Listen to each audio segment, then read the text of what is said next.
homme avec beaucoup de défauts. Qu'un jour, je peux tomber, mais ne reste pas en regardant mes défauts. Mais pousse-moi à me relever pour continuer le chemin. Paul dit dans les Écritures, il dit, si tu tombes, relève-toi et continuons le chemin. Je suis faible. Mais comme je veux voir Jésus, je me relèverai encore pour aller voir Jésus. J'aime tellement Jésus. L'homme de Dieu a parlé.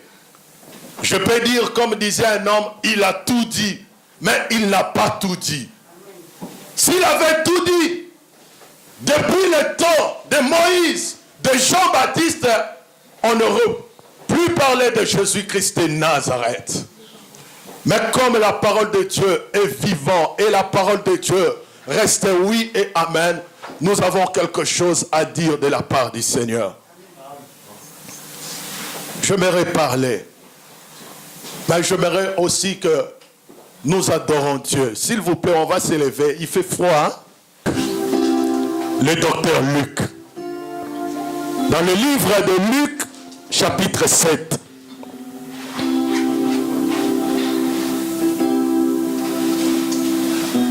À partir du verset 11, j'aime quand le frère Thierry lit la parole de Dieu, ça me fait du bien. À partir du verset 11 jusqu'à 17. Et puis on va nous lire Luc, chapitre 23, le verset 44 à 49. On va nous lire les deux portions et on va parler de la part du Seigneur.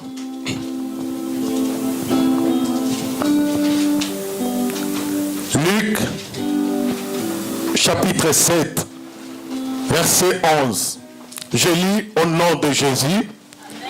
Ensuite, Jésus s'est rendu dans une ville appelée Naïn. Ses disciples et une grande foule l'accompagnaient comme il arrivait à la porte de la ville. Il rencontra un convoi de funérailles. On enterrait le fils unique d'une veuve. Beaucoup d'habitants de la ville suivaient le cortège. Le Seigneur vit la veuve et il fut pris de pitié pour elle. Il lui dit, ne pleure pas. Puis il s'approcha de la civière et posa sa main sur elle. Le porteur s'arrêta. Jeune homme, dit-il, je t'ordonne, lève-toi. Le mort se redressa, s'assit et se mit à parler. Jésus le rendit à sa mère, saisi d'une profonde crainte. Tous les assistants louaient Dieu et disaient, un grand prophète est apparu parmi nous. Et il ajoute, Dieu est venu prendre soin de son peuple. Cette déclaration concerne Jésus, s'est répandue dans toute la Judée et dans la région environnante. Amen. On nous lit Luc, chapitre 23. Frère, lis-nous rapidement. Les versets 44 à 49.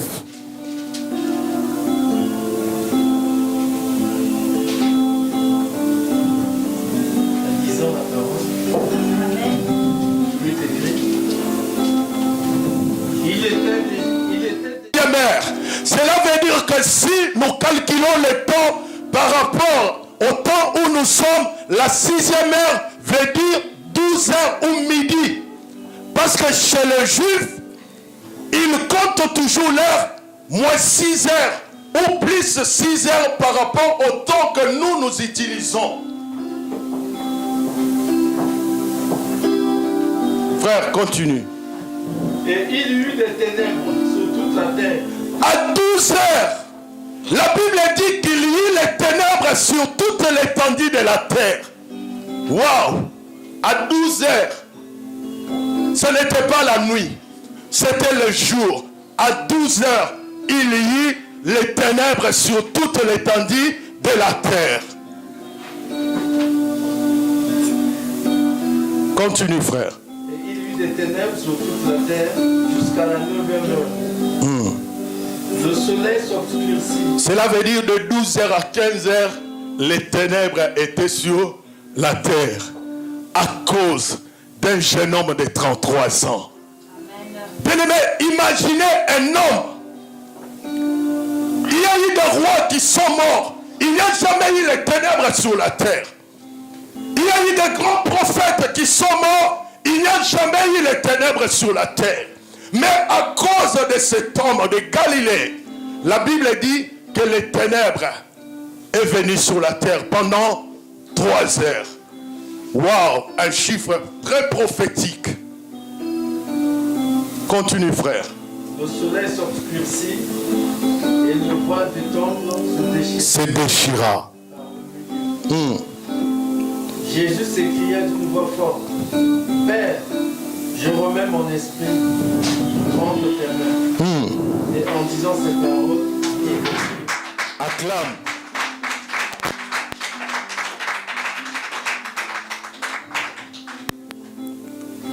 Je vais parler d'important.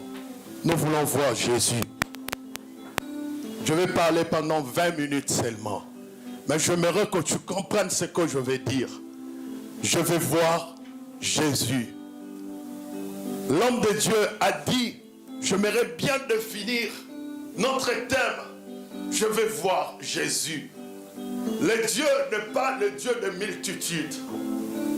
Notre Dieu n'est pas Dieu d'un groupe, mais Dieu est un Dieu d'une seule personne. Pourquoi?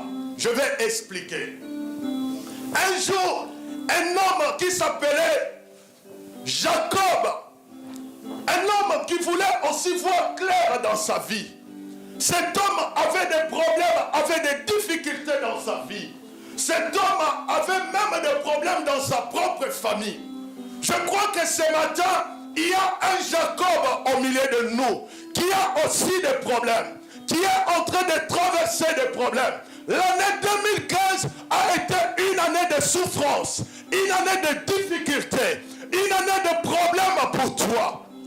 Mais tu te posais des questions, comment cette situation changera? Mais je vais te dire une chose, tu dois voir Jésus pour que tu aies la solution à ton problème. Jacob avait des problèmes. Jacob a eu même des problèmes avec son frère. Jacob va quitter la maison de ses parents parce qu'il croyait qu'il y avait un homme qui devait le tuer. C'était son propre frère. Jacob va partir. Il va se retrouver chez son oncle. Jacob va se marier au moment où elle voulait une femme. Et à cause de ces problèmes qui le poursuivaient, il va se retrouver avec des femmes. Bien-aimé, au moment où tu crois que tu es bien parce que tu as trouvé du boulot, tu vas te retrouver encore avec des problèmes au boulot. Au moment où tu crois que tu as eu le mariage, tu vas te retrouver encore avec des problèmes dans le mariage. Tu te dis non, j'ai trouvé un homme, mais tu te retrouves dans le mariage avec des problèmes. Or, bien-aimé, chaque chose que nous faisons a toujours une source. Tu ne peux pas dire que je vais faire le mariage au moment où tu ne connais pas d'où vient le mariage. Cet homme de Jacob va commencer à se poser des questions. Il va se poser des questions.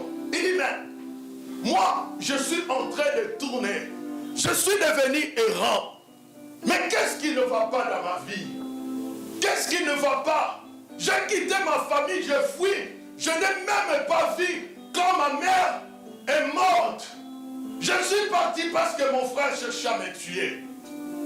Je n'ai même pas vu quand mon père est mort. Je suis parti parce que mon frère cherchait à me tuer. Or, Jacob avait reçu la bénédiction de son père. Mais il avait des problèmes.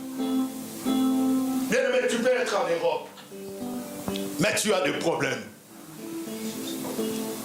Tu peux avoir tout, mais tu as des problèmes. On te donne une voiture, mais tu as des problèmes.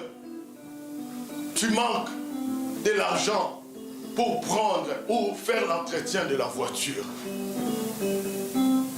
Tu as des enfants, mais tu as des problèmes parce que tu manques de moyens pour nourrir ces enfants.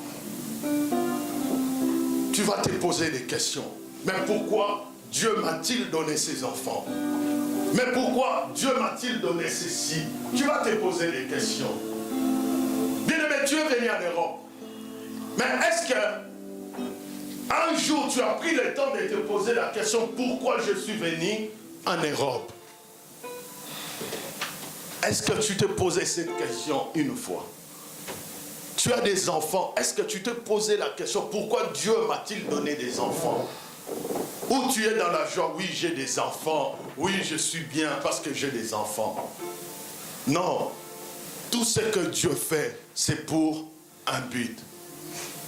Il y a une femme qui va chanter,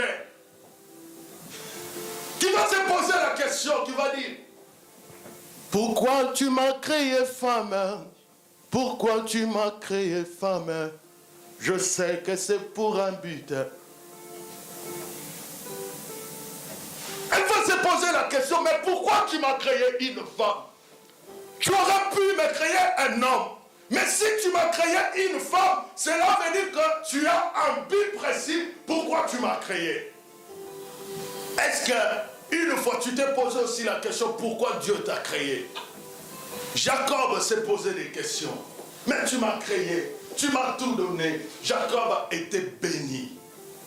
Parce que la bénédiction qui était sur Abraham devait descendre de génération en génération. Mais ce qui va se passer, c'est quoi? Il sera malheureux. Il était dans la souffrance. Il se promenait jour et nuit. Il fuyait parce que les gens le poursuivaient. Aujourd'hui, tu es là. Mais tu n'es pas dans la paix. Parce qu'il y a des problèmes de gauche à droite. Tu es là. Tu as passé toute l'année 2015. Tu as fréquenté des églises. Mais tu as toujours des problèmes. Mais je vais te dire une chose. Le Dieu que moi je connais, si tu le vois, ta situation ne restera pas telle qu'elle. Non, je vais répéter parce que tu n'as pas compris ce que je dis. Si tu croises celui que moi j'adore, celui que moi je connais, celui que moi je prêche, bien aimé, ta situation ne restera pas toujours la même. Je vis des femmes qui avaient des difficultés. Je vis des hommes qui étaient dans le coma. Nous avons invoqué le Dieu de la Bible.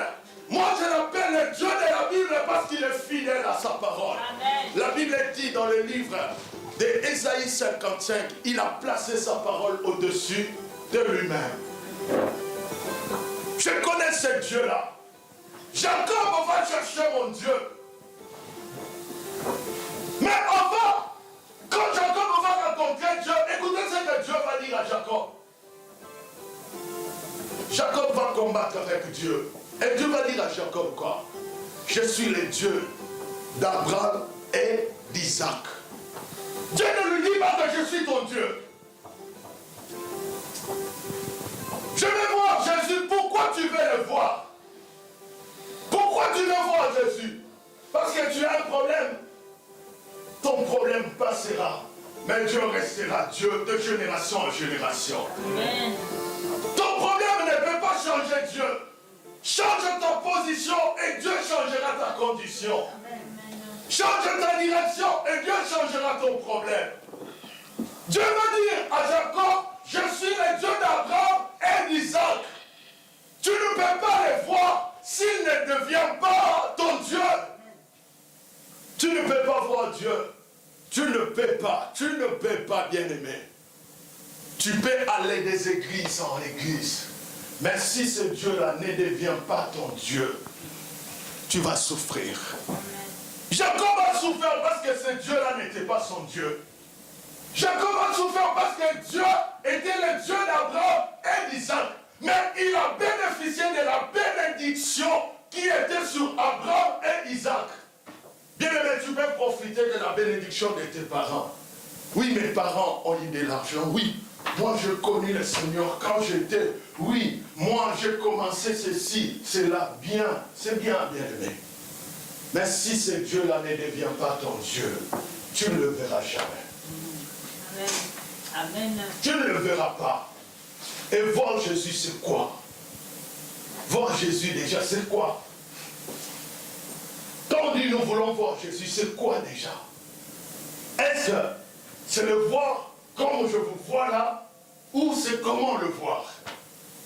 Bien aimé, il y a une dimension prophétique quand nous disons nous voulons voir Jésus. Bien aimé, partout où Jésus est passé, il y a eu des signes. Bien aimé, voir Jésus, c'est avoir un signe de Dieu dans ta vie. Amen. Tu ne peux pas dire que tu vois Jésus et tu restes dans la même situation. Jacob va voir Dieu et sa situation a changé. Jacob, il lui dit, je suis le Dieu d'Abraham, Isaac. Ah, Jacob va commencer à pleurer.